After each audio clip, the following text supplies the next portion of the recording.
She made a promise to bring her best friend home, but the airline tried to stop her. What happened next left everyone speechless. Naomi Brooks had served in the military for 12 years. She had faced grueling deployments, tests of strength, and moments that pushed her to the limit. But nothing weighed on her like this. She was escorting her best friend home. Corporal Devon Hayes wasn't supposed to be in that flag-draped casket.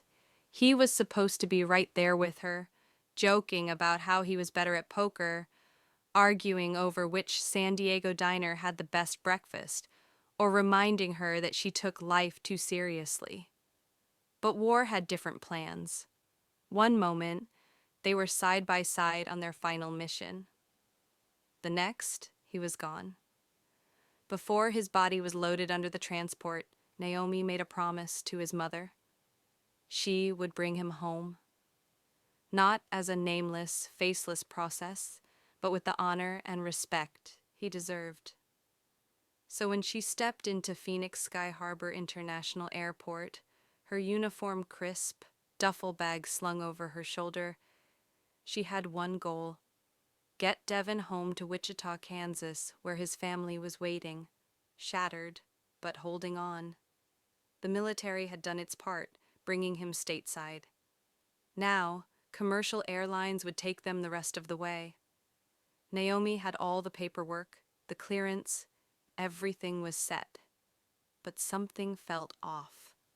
A bad feeling she couldn't shake. She checked her ticket. Gate B-17, departure in 90 minutes. More than enough time. She adjusted her grip on her bag and moved toward the gate, glancing out the large airport windows. The cargo hold of their plane was open, but she couldn't see Devon's casket yet. That was normal. At the gate, the airline agent barely glanced at her before continuing a conversation with a coworker. Naomi stood patiently, waiting. Finally, with an exhausted sigh, the agent turned to her. "Agent, can I help you?" "Naomi. I'm Sergeant Naomi Brooks. I'm escorting Corporal Devon Hayes to Wichita." She handed over the documents, her voice steady. "I need to confirm the procedure once we land." The agent frowned as she flipped through the paperwork, typing something into her computer. She sighed again, this time with an odd hesitation.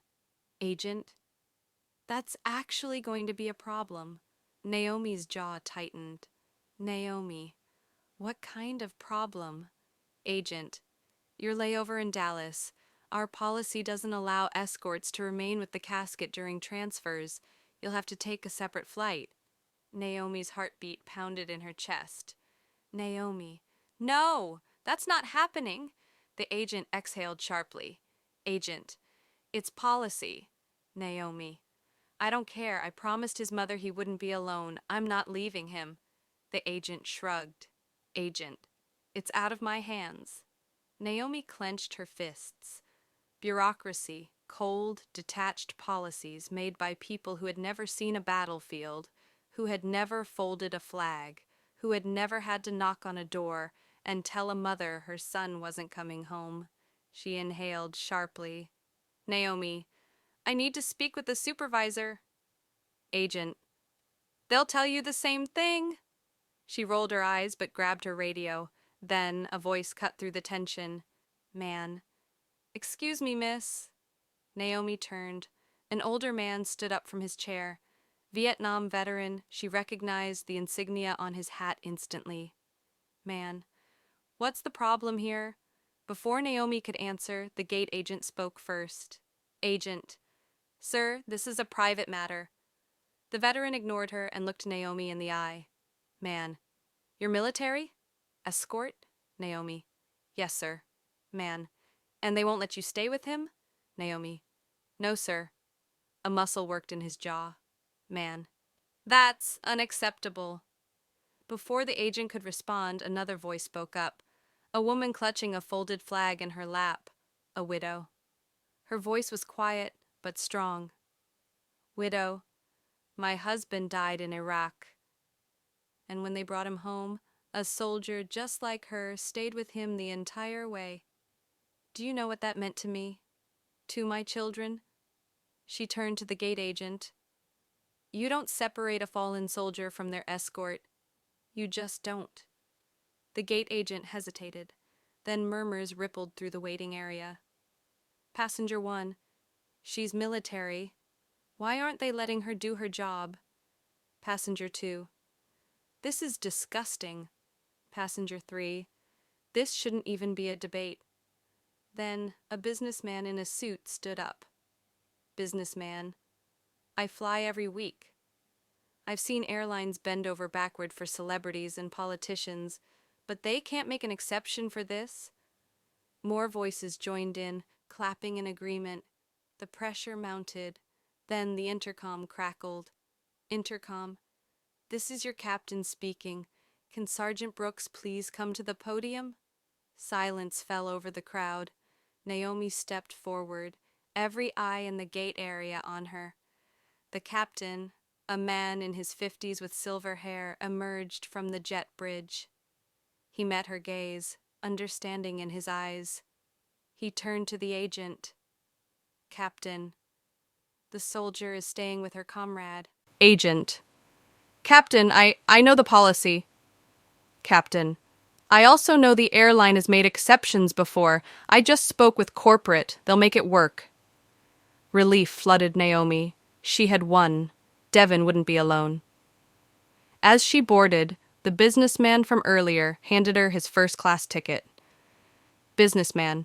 You get him home, Sergeant. She swallowed hard. Naomi. I will. Once seated, she noticed something unusual.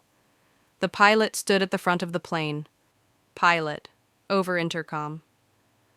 Ladies and gentlemen, before we take off, I'd like to acknowledge someone on this flight. Sergeant Brooks is escorting Corporal Devon Hayes home. She promised his family she'd see him all the way there, and she's keeping that promise. The cabin fell silent. Then, one by one, people started clapping. The Vietnam veteran stood first, clapping the loudest. The widow wiped away tears. The businessman nodded. Naomi wasn't used to this, to being seen. As the plane took off, a flight attendant approached, kneeling beside her seat. She held out a small tray. On it, a set pilot's wings. Flight attendant, the captain wanted you to have these. He said you've earned them more than anyone. Naomi ran her fingers over the metal before closing her palm around them. For Devon. When they landed, she saw the Hayes family waiting. Devon's mother clutched a tissue, eyes red but steady. Naomi squared her shoulders, adjusted her uniform, and stepped forward. Because promises weren't just made, they were kept. If this story moved you, share it. Let their sacrifices be remembered. And if you want more powerful stories, subscribe to the Story Hub and hit the bell icon.